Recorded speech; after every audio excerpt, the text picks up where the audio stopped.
Bom dia, pessoal. Meu nome é Leonardo e hoje eu gostaria de fazer algo diferente aqui com vocês. Eu gostaria de conversar com vocês sobre os super-heróis estão sendo desrespeitados? Eu quero fazer essa pergunta para vocês para a gente ter um debate, sabe? E assim, eu estou vendo alguns vídeos de muitos canais que estão dizendo que vários heróis estão sendo desrespeitados. Então, eu decidi dar uma olhada, né? Decidi dar uma olhada. Então, eu tenho esses dois vídeos aqui. Esses dois vídeos aqui, que é do Thor e do Homem-Aranha. E a gente vai conversar sobre eles hoje. Eu vou dividir esse vídeo em duas partes. Um para super-heróis da DC e o outro para os da Marvel, beleza? Então bora lá. O primeiro vídeo que a gente vai falar é sobre o Norman ser o novo Homem-Aranha. Sim, vocês ouviram direito. Olha, antes de tudo uma breve contextualização. O Norman, nessa fase recente do Homem-Aranha, do título The Amazing Spider-Man, ele tá do bem. Ele tá do bem, entre muitas aspas. Porque toda a maldade dele foi tirada pelo Devorador de Pecados. E então o Norman começou a trabalhar ao lado do Peter. Daí o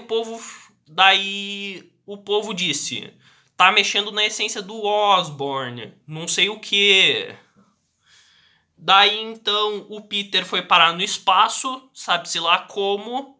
Daí o Norman, ele decidiu tomar o legado do Homem-Aranha. Pelo menos é isso que eu ouvi dizer. E assim, sim, os outros aranhas, eles foram lá falar com o Norman. Pô, Norman, tu tá manchando a imagem do Miranha. Até porque o Norman tá sendo muito violento com os bandidos. Tá sendo muito violento com os bandidos, etc. E então eu desci. Então começa uma luta. Então começa uma luta entre os aranhas e o Norman.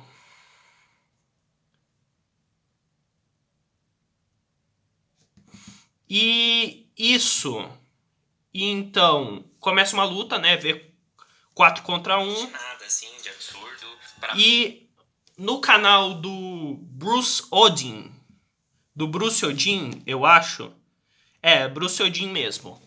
Ele disse o seguinte. E agora? E aí basicamente começa um V4 do Norman Osborn contra 4 pessoas com poderes de Homem-Aranha. Então, gente, esse Norman, ele não tem poder nenhum, tá? Olha, eu não sou um expert em Homem-Aranha, mas pelo que eu sei, o Norman tem sim poderes.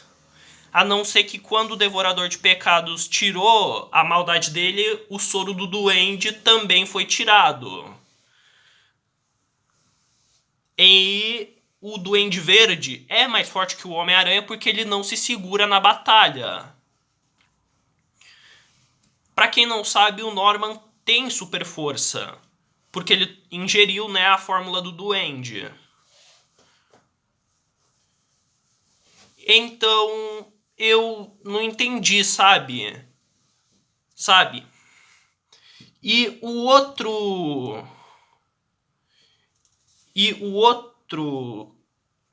vídeo que é sobre o Thor, que é esse daqui, ó.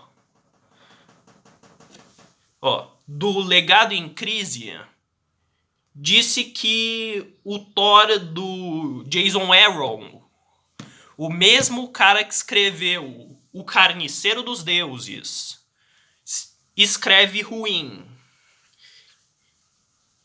O mesmo cara que criou o Gore. Não o Gore Bucha lá do filme do Thor. É o Gore dos quadrinhos. Entende? E ele disse que o cara escreve mal, o Jason Aaron. Que a fase dele com o Thor foi horrível. E assim, ele disse que a fase desrespeita o Thor e essas coisas.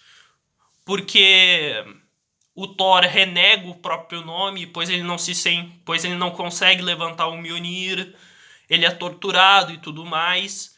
E eu, como escritor, sei bem que toda a jornada do herói é sobre o herói superar as adversidades.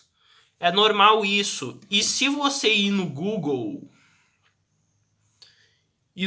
e perguntar como termina a fase do Thor do Jason Aaron, aqui ó, fase do Thor escrita por Jason Aaron termina com a minissérie Rei Thor, que encerra a história do velho Thor do futuro. E aqui tá, ó,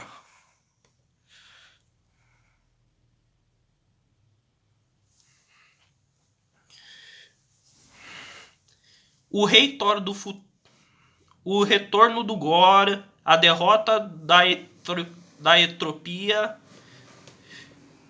e o epílogo da fase. O final é um epílogo que amarra todas as pontas soltas da fase. Eu concordo com algumas coisas do vídeo, mas esse troço de que o Jason Aaron não escreveu bem o Thor aí tá de sacanagem. Aí tá de sacanagem. Enfim, era isso que eu queria dizer. Não vão atacar ninguém, tá? Eu só tô aqui pra dar minha opinião, beleza? Eu não quero briga com ninguém e só quero falar da minha opinião sobre a comunidade nerd. Que é essa comunidade tão maravilhosa. Até mais, pessoal.